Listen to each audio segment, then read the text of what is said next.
नमस्कार, स्वागत है आप सबका हमारे खास कार्यक्रम देश देशांतर में। मैं हूं कवीन सचान। 5 राज्यों में चुनावी बिगुल बज चुका है। चुनाव प्रचार चरम पर है। हर पार्टी हर चुनाव की तरह घोषणा पत्र भी जारी कर रही है, लेकिन घोषणा पत्रों में अगर मैं वादों की बात करूं तो अब वादे नहीं बल्कि ऐसे चुनावी वादे हो रहे हैं जिनको लागू कर पाना कई बार असंभव सा दिखता है। लेकिन हर साल इनकी संख्या और ऐसे वादे बढ़ते जा रहे हैं। फ्री घी से लेकर दूध और कई बार तो सोने से लेकर फ्रिज, प्रेशर कुकर से लेकर जमीन तक की बात होती है। लेकिन सवाल यह कि राजनीतिक दल ऐसे वादे करते क्यों हैं? वोटर के साथ ऐसे वादों का रिश्ता क्या है? और चुनाव आयोग जिसने देश में चुनाव सुधार की दिशा में कई कड़े कदम उठाए, उन कदमों के बावजूद ये पार्टियां इन रास्तों के गलियारों से कैसे वोटर को लुभाने की कोशिश करती हैं, इसी गणित को समझेंगे और ये भी समझेंगे कि इसका असर चुनाव में होता कितना है। हमारे साथ 4 खास मेहमान हैं जिनका मैं परिचय करा दूं। हमारे साथ संजय कुमार हैं सीएसडीएस से। संजय जी, बहुत बहुत स्वागत है आपका। इसके अलावा हमारे साथ हैं स्वाई कुरैशी साहब जो कि पूर्व मुख्य चुनाव आयुक्त हैं। सर, आपका भी स्वागत है। आनंद कुमार जी हैं, प्रोफेसर जो कि जेएनयू में थे, सुशीला जी को समझते हैं और समझाएंगे भी। आनंद जी, बहुत बहुत स्वागत है। और वरिष्ठ पत्रकार एनके सिंह साहब हैं जो लंबे अरसे से चुनाव की प्रक्रिया और राजनीतिक दलों की मंशा और घोषणा पत्रों को करीब से समझते रहे हैं। बहुत बहुत स्वागत सर आपका। शुरुआत संजय जी मैं आपसे करना चाहूंगा, क्योंकि लगातार आप तमाम जब चुनाव का वक्त आता है अलग अलग सर्वे करते हैं, मतदाताओं के दिल में झांकने की कोशिश भी होती है और राजनीतिक दलों की मंशा को भी भांपते हैं आप। ये चुनावी घोषणा पत्र है, इसको मैं देख रहा था, देश की आजादी के बाद शुरुआती 25 साल तक इस तरह के वादे नहीं होते थे या फिर बहुत कम और उनकी भाषा या शैली बहुत अलग होती थी। लेकिन 2000 आते आते ये अचानक इतनी रफ्तार पकड़ लेते हैं, ऐसा क्यों है? देखिए सचान, ऐसा इसलिए है क्योंकि कहीं ना कहीं पार्टियों को, पॉलिटिकल पार्टीज को और कैंडिडेट्स को ये लगने लगा है कि इन वादों से वो वोटरों का मन लुभा सकते हैं और वोटरों को अपनी तरफ खींच सकते हैं। 2000 के दशक में जब ये शुरू हुआ तब इसका उतना असर दिखाई नहीं पड़ता था और खासकर हम जानते हैं कि दक्षिण के कुछ राज्यों में ये बहुत तेजी से बढ़ना शुरू किया। अब हमें ये दिखाई पड़ रहा है कि उत्तर के राज्यों में भी, उत्तर प्रदेश में भी हमने देखा पार्टियों ने अपने घोषणा पत्र जारी किया और उसमें कई तरह के वादे किए हैं। इसका असर मतदाताओं पे धीरे धीरे होने लगा है। अगर एक पार्टी इस बात का प्रॉमिस करती है तो उसकी तरफ झुकते हैं और अब तो यह होने लगा है कि सारी पार्टियां, लगभग जितनी इंपॉर्टेंट पार्टियां हैं, सारी पार्टियां इस तरह के वादे करते हैं और कहीं ना कहीं मतदाताओं को रिझाने में बहुत हद तक तो नहीं, लेकिन इसका असर धीरे धीरे अब होने लगा है। और यही कारण है कि, और इसके भी बड़े अनोखे उपाय ढूंढ रही हैं पार्टियां कि अगर पार्टी जीत गई तब उनको क्या मिलेगा और उनके वोट देने पर क्या मिलेगा।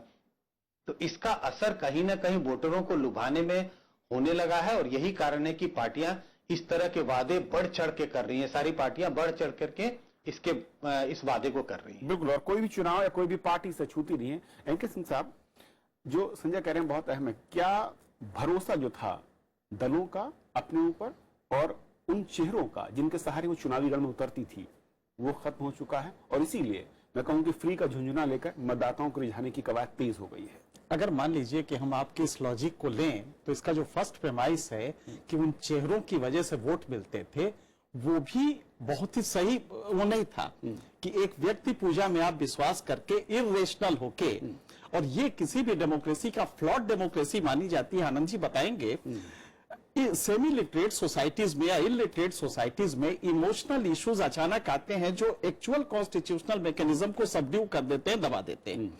तो पहले जो था उसमें इंडिविजुअल व्यक्ति को आप मान लेते थे और उसको वोट देके आप पूरी जिंदगी वोट देते रहते थे, वो इंडिविजुअल पूजा थी। बाद में ये फेज आया जिसमें कि नहीं, अच्छा भाई तुम कितना दोगे, ये दूसरा उसका है। और आप ताज्जुब करेंगे ये सीरियस इशू है क्योंकि कंफ्यूजन सुप्रीम कोर्ट को भी रहा है। जब सुप्रीम कोर्ट ने बालाजी केस में डिसाइड किया 2013 में, 5 जुलाई की बात है, तो उसका मैं इतना पैराडॉक्सिकल जजमेंट देख रहा हूं कि एक तरफ उसने 123 को डिफाइन करते हुआ कि कोई भी जो ये वायदे हैं जो चुनाव पार्टीज करती हैं, that can not be red into article 223 section 123 और 123 को ये वायलेट नहीं करती है। पॉलिटिकल पार्टीज वायदा करेंगी उसकी बात कह रहा है कि लेकिन ये जो फ्रीबीज का कल्चर है, ये फ्री मैनिफेस्टो में जो आप वायदे करते हैं जिसको फुलफिल नहीं कर सकते, ये किसी भी फ्री और फेयर इलेक्शन के लिए जहर है और ये कतई नहीं होना चाहिए। ये पैराडॉक्स उसमें था, तो कंफ्यूजन वहां भी था। आज जो आप डिस्कस कर रहे हैं ये हकीकत है कि फ्रीबीज गलत है, लेकिन अब मान लीजिए कि model code of conduct immediately election commission Qureshi साहब शायद उस समय थे, इमीडिएटली आपने मॉडल कोड ऑफ कंडक्ट के लिए मीटिंग बुलाई, 6 पार्टियां national I, 24 state parties I 45 में से, और आपने एक मॉडल कोड कंडक्ट बनाया। लेकिन हकीकत यह है कि एक दिन पहले, जिस दिन आप कोड वो करने जा रहे हैं, मैनिफेस्टो वो इलेक्शन डिक्लेयर करने जा रहे हैं, उसके एक दिन पहले पॉलिटिकल पार्टीज ने वायदे कर ली। इलेक्शन कमीशन का इंस्टीट्यूशन इनफ्लक्चुअस हो गया क्योंकि एक दिन पहले किया उसने, नहीं अप्लाई करता। लिहाजा ये कलेक्टिव कॉन्शियसनेस की क्वालिटी जब तक सोसाइटी में नहीं बदलेंगे कि फ्रीबीज से उससे पूछो कि कहां से मॉप अप करोगे पैसा, ये कौन से उससे, और ये मॉडल कोड में है भी कि भाई आप रेशनली बताइए कि आप ये मॉप अप एक पॉलिटिकल पार्टी का लीडर चुनाव में कहता है कि 15 लाख रुपए हमारे गरीबों के जेब में आ जाएंगे। मैंने जब कैलकुलेट किया तो 84 साल का ये बजट है, जो भारत के अगले 84 साल में जो बजट होगा आज के रेट पे अगर हम जोड़ें तो वो 84 साल का बजट था। किसी ने नहीं पूछा। तो ये आपके लॉजिक पावर जब तक समाज में नहीं आएगा और वो पूछेगा नहीं, अच्छा तुम ये कह रहे हो, मैं यही समझना चाह रहा था आनंद जी कि समाज जो है, क्या वाकई समाज की जरूरत है? क्योंकि कुछ नेता या कुछ मैं कहूंगी दगे कहते हैं कि हमारा जो समाज है वो इस तरह का है और वहां पर जरूरतें पूरी नहीं हुई हैं, तो फिर इसकी जरूरत है और उन्हें ऊपर या अपलिफ्टमेंट के नाम पर ये योजनाएं हम करेंगे। ये भी एक जरूरत है, इसलिए जरूरी है। या फिर हमारा जो वोटर है वो असल में ये छोटे छोटे मैं कहूं कि वादे होते हैं उनसे इतना ज्यादा प्रभावित होता है कि उससे बाकी जो बड़ी स्कीम्स हैं या फिर जो मैं कहूं कि एक आम जनता के लिहाज से जो स्कीम्स लागू होती हैं वो फिर बेमानी सी दिखने लगती हैं। ये बहुत जटिल प्रश्न है और इसके बारे में बहुत सतर्कता से सोचने की जरूरत है, क्योंकि एक तरह का मीठा जहर है, एक तरह की घूसखोरी है, वोटर की मर्यादा का हनन है, उसके ऊपर रुपए की जैसे कहते हैं कि रुपए के जूते से उसका दिमाग ठीक कर रहे हैं ये लोग। क्योंकि 67 से अगर आप चुनाव को देखें तो बड़े मुद्दे होते थे, कांग्रेस हटाओ देश बचाओ, 71 में गरीबी हटाओ इंदिरा लाओ, 77 में इंदिरा हटाओ इमरजेंसी खत्म करो जनतंत्र बचाओ। लेकिन इधर लोग भी ये पूछने लगे हैं और हम सब चूंकि इसमें शामिल हैं कि इसमें मुझे क्या मिलेगा। तो आपको 1 किलो घी मिलेगा, एक आपको प्रेशर कुकर मिलेगा, क्योंकि उनको ये लगता है कि ये पार्टियां इसके बाद तो फिर हमारे लिए दरवाजा नहीं खोलेंगी। ये अपने क्रोनीज के साथ, ये क्रोनी कैपिटलिज्म की बीमारी है जिसने कि लोकतंत्र के इस सबसे महत्वपूर्ण काम को इतना प्रदूषित कर दिया है। और मतदाता भी, मैं अभी पिछले चुनाव में उम्मीदवार था जी, 4.5 लाख वोट भी मिल गया था, किसी से कोई वादा करने की जरूरत नहीं थी, क्योंकि हम जिस मोर्चे से जुड़े थे उसमें था कि बिजली माफ, बिजली पानी माफ और बिजली हाफ। उनको लगता था कि ये ठोस तरीके से हमको कुछ डिलीवर करेंगे। आज जो चुनाव के घोषणा पत्रों का अवमूल्यन हुआ है, चुनाव के बाद नेताओं का जो सत्ता में बैठने के बाद जनता के प्रति तिरस्कार का भाव, इसने लोगों के अंदर एक खास तरह का अवसरवाद पैदा कर दिया। और दोनों, मतदाता का अवसरवाद और नेता का अवसरवाद। और ये इसमें कौन बचाएगा? बचाएगा चुनाव आयोग। जैसे होली की हुड़दंग में सब कहते हैं कि ये हमारी परंपरा है कि हम भांग पिए और फिर बगल की औरत के साथ बदतमीजी करें, और औरत कहती है कि हम क्या करें, ये संस्कृति और सभ्यता में हम घर के अंदर दबके रहें। पुलिस फिर बुलाई जाती है। पुलिस का काम चुनाव आयोग का है। इन नेताओं से हम आप सबने बात की, हमने भी बात की, वो कहते हैं कि वो करते हैं और हम चुप रहे तो हम तो हार जाएंगे।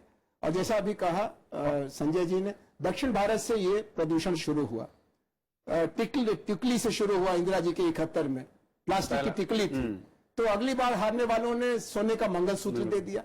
मंगलसूत्र से बढ़ते बढ़ते बात अब pressure cooker, colour television, black and white television, और चुनाव आयोग इसमें धृतराष्ट्र की भूमिका में है। मैं ये समझना चाहूंगा कृषि साहब कि वाकई जो जिम्मेदारी है वो घूम फिर कर चुनाव आयोग पर डाल दी जाती है, जबकि मैं कहूं कि समाज से लेकर मतदाता और राजनीतिक दल कहीं न कहीं एक दूसरे में होड़ लगी है कि कौन कितना बड़ा अवसरवादी है।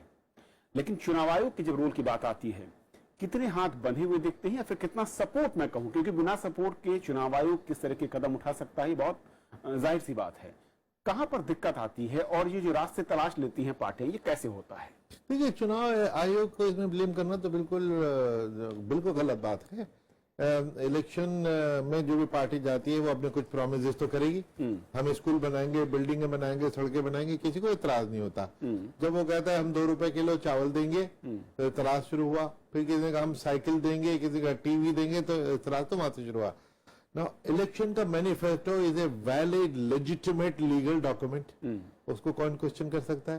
भाई पार्टी इलेक्शन लड़ रही है, वोटर से प्रॉमिस करेगी कि मैं तुमको दूंगा क्या।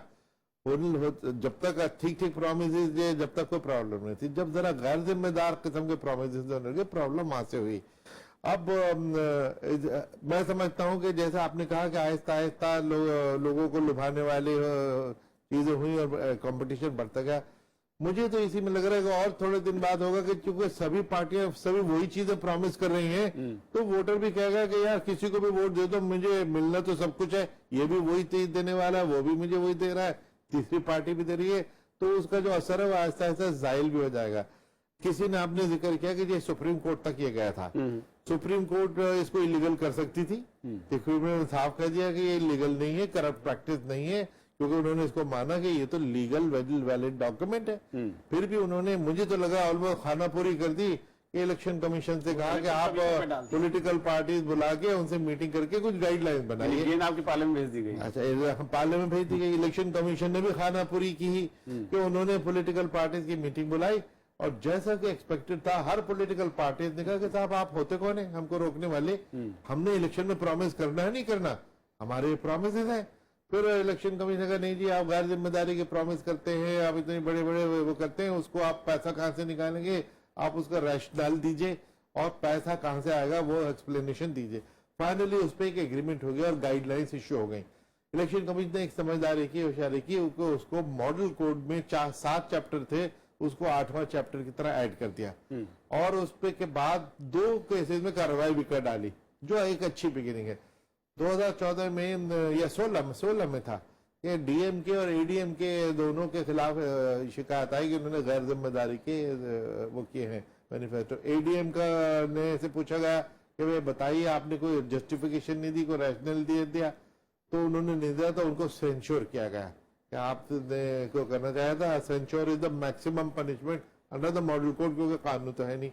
डीएमके ने कहा कि साहब हाँ सॉरी हमने नहीं दिया था, लेकिन हम ये रैशनल अब दे देते हैं, तो उनको भी उन्होंने वार्निंग की कि आगे से केयरफुल रहिए, क्योंकि आपको ये, हमको तो आपने रीजन दे दिया, जनता को भी बताना होगा।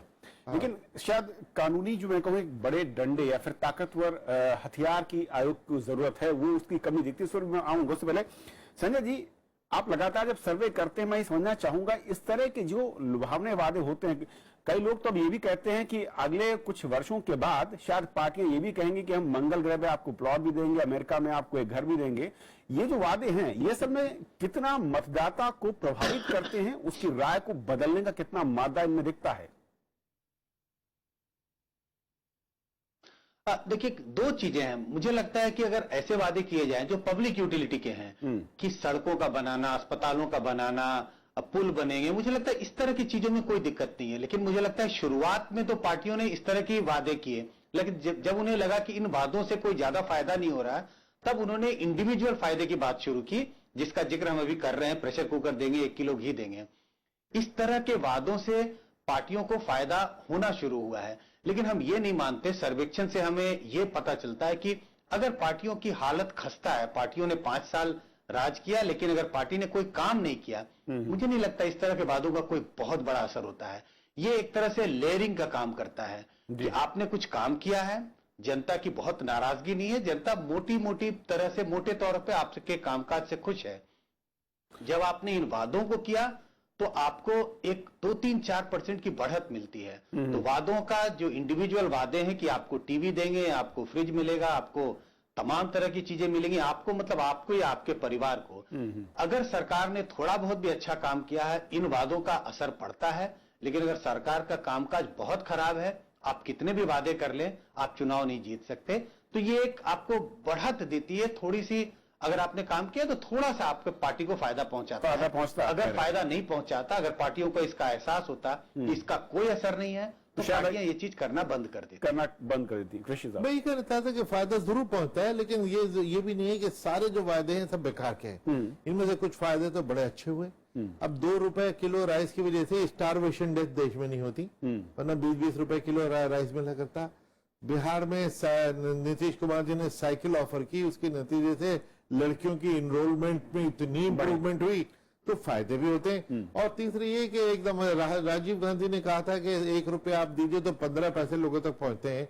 लेकिन अगर एक टीवी प्रॉमिस होता है तो ये नहीं कि सिर्फ डब्बा पहुंचता है, पूरा टीवी पहुंचते जाता है। एक तरफ तो ये कि भाई आप इतनी अच्छा काम करेंगे, इतनी प्रॉस्पेरिटी होगी कि ये सब चीजें आप अफोर्ड कर सकेंगे, वो तो एक पाइप ड्रीम है। कम से कम कुछ लग्जरी की चीजें जो लोग सपने में देखा करते थे उन तक पहुंचने तो लगी।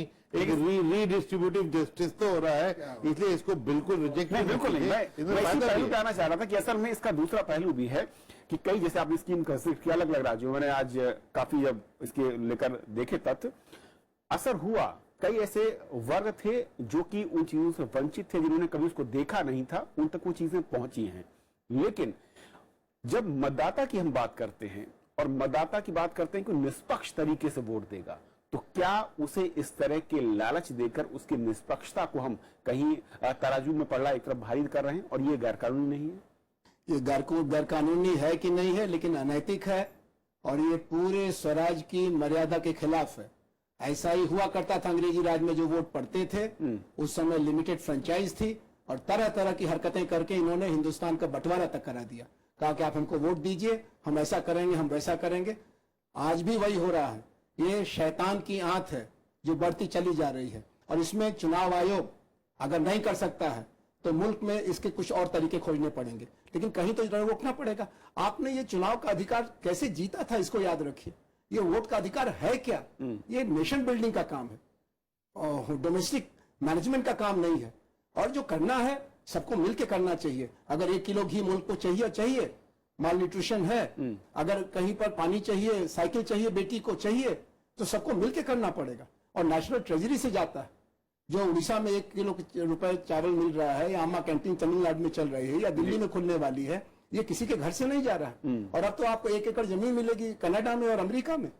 गैर जिम्मेदारी की हद है। लेकिन आपने इस वोट के अधिकार को अपनी सामंती वासनाओं को पूरा करने का बहाना खोज रखा है। लेकिन प्रोफेसर आनंद, क्या ऐसा नहीं लगता कि जो मतदाता, जिसकी हम बार बार बात करते हो, जिसको हम सर्वोपरि मानते हैं, वो इतना ज्यादा लालची है कि उसे पता भी है कि चीजें मतदाता गलत कतई लालची नहीं है। मतदाता देख रहा है कि इसमें मेरे लिए कुल 1 दिन की बार्गेनिंग है। 5 बरस में कुल 1 दिन ही हमारे दरवाजे पर झुक के आएंगे, बाकी 4 साल 11 महीने 29 दिन हमें झुक के चलना है। ये मतदाता का अपमान है, अवमूल्यन है। लेकिन हम प्रैग्मेटिक हैं। हम 200 साल विदेशियों की हुकूमत में रह सके। हमने इमरजेंसी 19 महीने झेली है। क्या हमको इसमें मिलेगा? There is a small psychological question, what is in it for मी?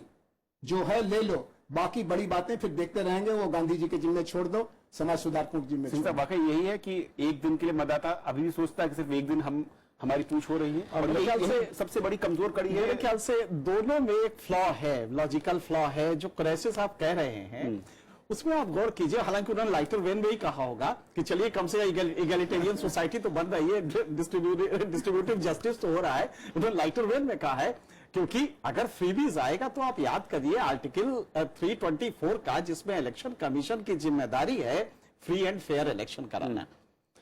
तो लिहाजा अगर वो रिडिस्ट्रीब्यूटिव जस्टिस इस तरह का होगा तो वो तो मजाक बन जाएगा।